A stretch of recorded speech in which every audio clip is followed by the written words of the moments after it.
Hello, Peter B. students, and welcome back. This is Mr. Jones. I will be reading C.S. Lewis, The Lion, the Witch, and the Wardrobe, Chapter 10, The Spell Begins to Break. Now we must go back to Mr. and Mrs. Beaver and the three other children. As soon as Mr. Beaver said, "There's no time to lose," everyone began bundling themselves into coats except Mrs. Beaver, who started picking up sacks and laying them on the table and said, "Now, Mr. Beaver, just reach down that ham. And here's a packet of tea, and there's sugar and some matches, and if someone will get 2 or 3 loaves out of the crock over there in the corner." "What are you doing, Mrs. Beaver?" exclaimed Susan. "Packing a loaf for each of us, dearie," said Mrs. Beaver, very coolly. "You didn't think we'd set out on a journey without nothing to eat, did you?" "But we haven't time," said Susan, buttoning the collar of her coat. "She may be here any minute." "That's what I say," chimed in Mr. Beaver. "Get along with you all," said his wife. "Think it over, Mr. Beaver. She can't be here for an hour, a quarter of an hour at least." "But don't we need as big a start as we can possibly get?" said Peter. "If we're to reach the stone table before her?" "You've got to remember that, Mrs. Beaver," said Susan. "As soon as she looked in there and finds that we're gone, she'll be off at top speed." "That she will," said Mrs. Beaver, "but we can't get there before her, whatever we do, for she'll be on a sledge and we'll be walking." "Then have we no hope?" said Susan. "Now, don't you get fussy there, dear," said Mrs. Beaver. "But just half a dozen clean handkerchiefs out of the drawer, 'cause course we've got hope. We can't get there before her, but we can keep under cover and go by ways she won't expect, and perhaps we'll get through." "That's true enough," Mrs. Beaver said, her husband, "but it's time we're out of this." "And don't you start fussing either, Mr. Beaver," said his wife. "There, that's better. That's 5 loaves, and the smallest of us, that's you, my dear," she added, looking at Lucy. "Oh, dear, come on," said Lucy. "Well, I'm nearly ready now," answered Mrs. Beaver, "at last," allowing her husband to help her into her snow boots. "I suppose the sewing machine's too heavy to bring?" "Yes, it is," said Mr. Beaver. "A great deal too heavy. And you don't think you'll be able to use it while we're on the run, I suppose?" "I can't abide the thought of that witch fiddling with it," said Mrs. Beaver, "and breaking it or stealing it, as likely as not." "Oh, please, please, please, do hurry," said the 3 children. And so at last they all got out, and Mr. Beaver locked the door. "It'll delay her a bit," he said. And they set off, all carrying their loaves over their shoulders. The snow had stopped and the moon had come out when they began their journey. Then they went in single file, first Mr. Beaver, then Lucy, then Peter, then Susan, and Mrs. Beaver last of all. Mr. Beaver led them across the dam and onto the right bank of the river, and then along a very rough sort of patch along the trees right down by the riverbank. The sides of the valley shined in the moonlight, towered up far above them on either side. "Best keep down here as much as possible," he said. "She'll have to keep to the top, for you can't bring a sledge down here." It would have been pretty enough seeing to look at it through the window from a comfortable armchair. And even as things were, Lucy enjoyed it at first. But as they went on, walking and walking and walking, and as the sack she was carrying felt heavier and heavier, she began to wonder how she was going to keep up at all. And she stopped looking at the dazzling brightness of the frozen river with all its waterfalls of ice, and at the white masses of the treetops, and the great glaring moon, and the countless stars, and could only watch the little short legs of Mr. Beaver go pad, pad, pad, pad through the snow in front of her as if they were never going to stop. Then the moon disappeared and the snow began to fall once more. And last, Lucy was so tired that she was almost asleep walking at the same time when suddenly she found that Mr. Beaver had turned away from the riverbank to the right and was leading them steeply uphill into a very thickest bushes. And then, as she became full awake, she found that Mr. Beaver was just vanishing into a little hole in the bank, which was almost hidden under the bushes until you were quite right on top of it. In fact, the time she realized what was happening, only his short, flat tail was showing. Lucy immediately stooped down and crawled in after him. Then she heard noises of scrambling and puffing and panting behind her. In a moment, all 5 of them were inside. "Where is this?" said Peter's voice, sounding very tired and pale in the darkness. I hope you know what I mean by a voice sounding pale. "It's an old hiding place for beavers in bad times," said Mr. Beaver, "and a great secret. It's not much of a place, but we must get a few hours' sleep.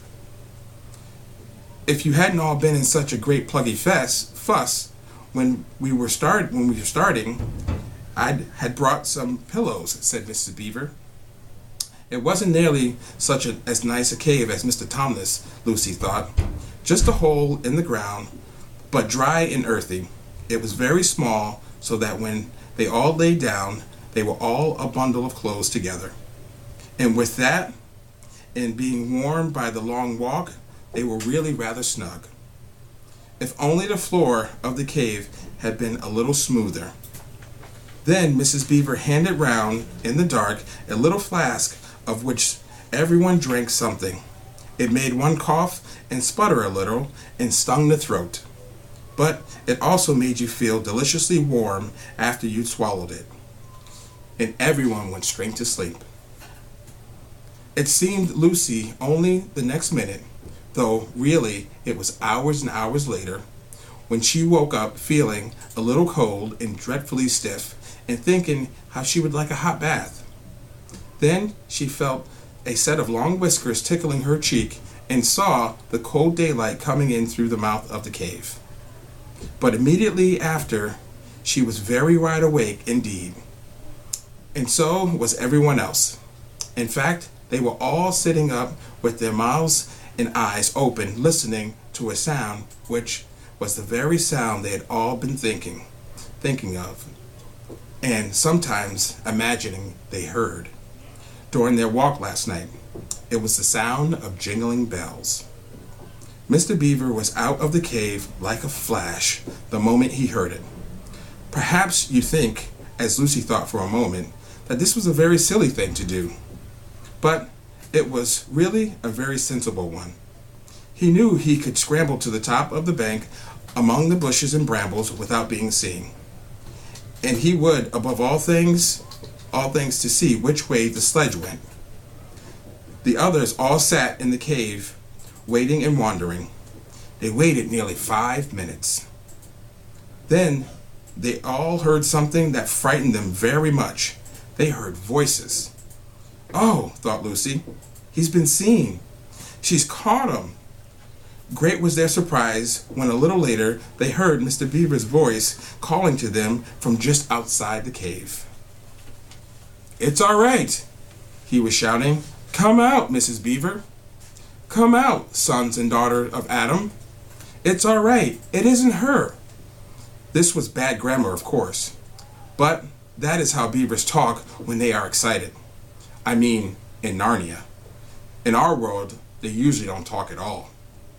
So Mrs. Beaver and the children came bundling out of the cave, all blinking in the daylight, and with earth all over them, and looking very frosted and unbrushed and uncombed, and with the sleep in their eyes.